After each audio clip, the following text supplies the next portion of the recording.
Enough monkeying around for Victims and Villains. My name is Josh, and today we're talking about Better Man.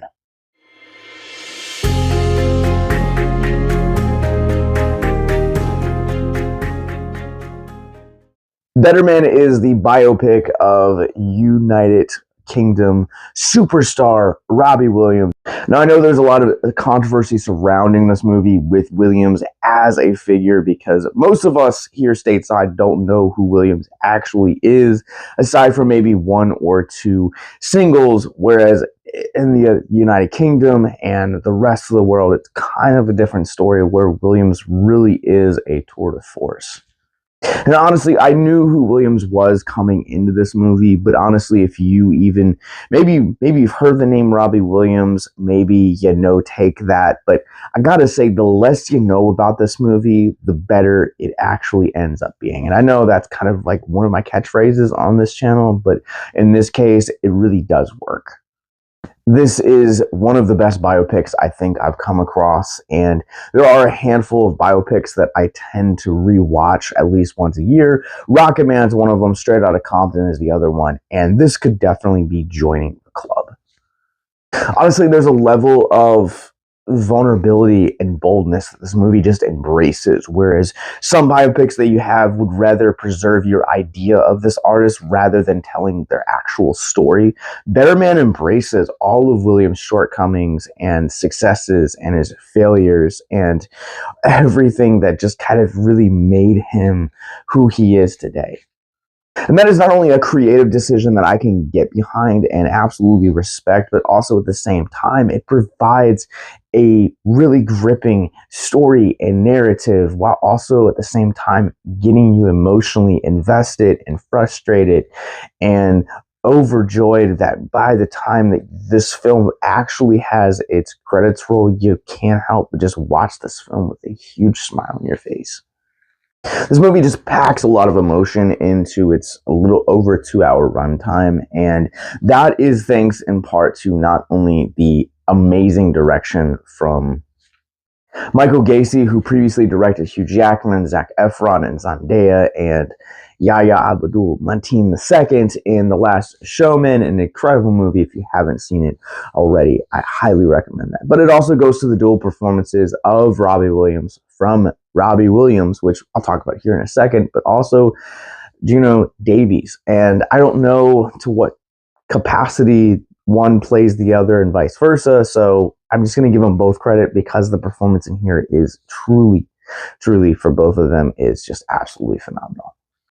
Steve Pembroke, who plays Williams' father, is also worth mentioning in this one before. It's a really heartbreaking addition, but it's a really emotionally satisfying ending once you kind of see the through arc with these two characters.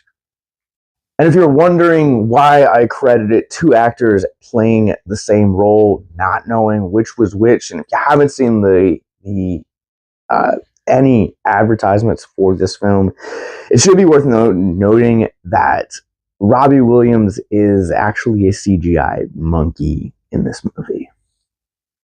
Like, it's his actual full story, but the biggest difference here is that instead of an actor playing Williams, it's a motion capture monkey. Well, I'm not quite sure who Robbie Williams as a character in this movie is played by both Williams himself and Jonno Davies. I'm guessing one probably took over the whole voice motion capture portion, and the other it kind of was the voiceover.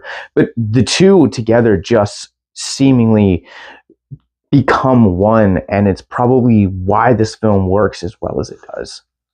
By all means, the fantastical elements of this movie should not work as well as they do, and I think that's largely because of the performances in here from Williams, from Davies, but also from Stephen Pembroke, who plays Williams' father, but also the direction from not only co-writer, but also director Michael Gracey.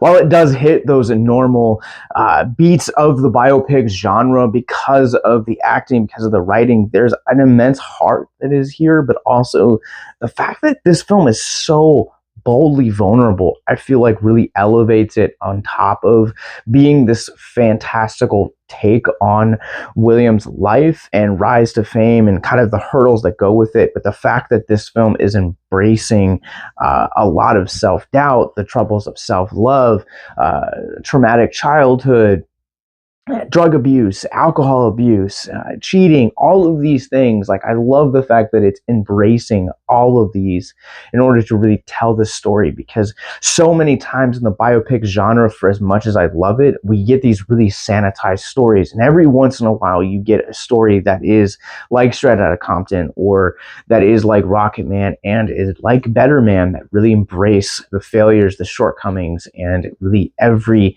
complication that made the source of that biopic who they were as the superstar that we know them as. Coming into this movie, I knew a little bit about Williams as an entertainer, but I had no idea about his complicated history or his music. And I gotta say, this movie really hits harder with that naivety. Like, it really allows this you as the viewer to really be introduced to who Williams is as an individual and really be emotionally invested into his character journey and his career. And so with that said, I know that there's a lot of controversy surrounding this film right now because no one here in the States really knows about him. And honestly, go in to this movie as blind as possible. Don't listen to a single Williams song, and I promise this movie will resonate with you. I promise this movie will hook you and draw you to tears and really champion the story of who Robbie Williams is in this movie. And with that said, I am ready to run this one through our Rorschach rating scale. I'm going to go ahead and give Better Man a 4.5 out of 5. This is an incredibly strong, both fantasy and biopic movie. I love the way that Michael Gracey really meshes the two genres, and it really flips the expectations of what you're going to see within this movie. I promise you, come in as ignorant as possible, and this movie will completely wow you. I had no idea about any of Williams' history or his career or anything like that, and this movie just blew me absolutely away. The music hits, the pacing is impeccable, the performances are incredibly moving, and this has just such an emotional core that is hard to deny, and the fact that this film is incredibly boldly vulnerable only elevates it all the more. Better Man is now playing from Paramount Pictures. If you guys have seen it, let me know. If you guys know who Robbie Williams is, comment below and let me know what your favorite song from him is. And with that said, let's talk about mental health. If you guys are new to our content here at Victims and Villains, we create content, specifically what you're watching right now, to talk and educate about mental health, and specifically through the lens of pop culture and what it teaches us. So this is the point in the video where we will pick a theme of mental health out of the film which we're reviewing, talk about it for a few moments, in the hopes to deconstruct the stigma surrounding mental health. Now, Better Man is one of those movies that probably should be best to kind of left the conversation of mental health to one of our podcast and network shows, but I'm going to try and do my best because this movie speaks volumes in terms of mental health. But there's a point in this movie where it really kind of sets the tone for the relationship that Williams will have with his on-screen father in this movie. And he basically says they're watching Frank Sinatra, and father turns to Robbie and says, "You are either born with it or you're a nobody." And the it, of course, that he's talking about is show business, the talents that make up so much of our social media, film, and television, along with books and artistry and all of the other things that come with it nowadays. The next scene following that, Williams is being bathed by his grandmother, and at a very young age. I'll throw that out there. It's important for context, but he asks specifically about the statement that his father had just made, and to which she replies to him, "There is no such thing as a nobody."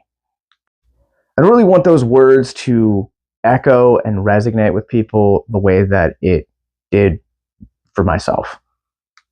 As I've mentioned, in the years since starting Victims and Villains, I was 17 the first time that I became a suicide loss survivor and had someone that I knew die by suicide.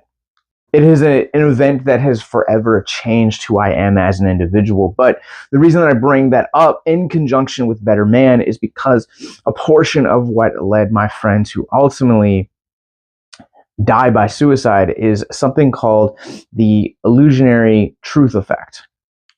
This is a psychological disorder that essentially happens that the brain starts to accept a lot of lies and misinformation as truth if they are exposed to it quite enough. Much like Williams' father in this, calling anyone that does not have talent a nobody, have had people that have actually been exposed to similar lies where they have been told that they are worthless or that they're a waste of space or that they are a nobody or whatever you wish to fill in for that. And I'm here today to just echo what Nana Williams says in this movie, that there is no such thing as a nobody. And yet there are too many of us that are willing to give in to the illusionary truth effect because it's easier to accept the lies or something that we've spent the majority of our lives hearing rather than finding communities that will see us for who we actually are, something else that this film addresses, but also at the same time finding healthy coping mechanisms and ways to really unlearn and disbar and separate ourselves from this misinformation. In the United States, there are over 49,000 people that have chose to die by suicide, suicide being the most preventable form of death we currently have in the United States. It is the 11th leading cause of death. And just to kind of put this into perspective, additionally, there are 1.6 million people that have also attempted suicide. So if you or someone you know is currently struggling and maybe you're going through your own illusionary truth effect realization, please understand that there is no such thing as a nobody and that there is always hope for you. No matter what you're going through, there are hope and resources and programs and counselors that are readily available for you that value your mental health. So if you or someone you know is struggling, click the links in our show notes to check out our mental health resource library. Once again, Better Man is now playing in theaters everywhere from Paramount Pictures. In the links below, you guys will also find that button. Hit subscribe so that way you guys never miss a film or mental health conversation right here. And also, it will provide you links to all of our social media, all of our podcast networks, shows, as well as how to support us financially on Patreon or Paramount Plus. And as always, our mental health resource library. So until next time, remember to keep it classy.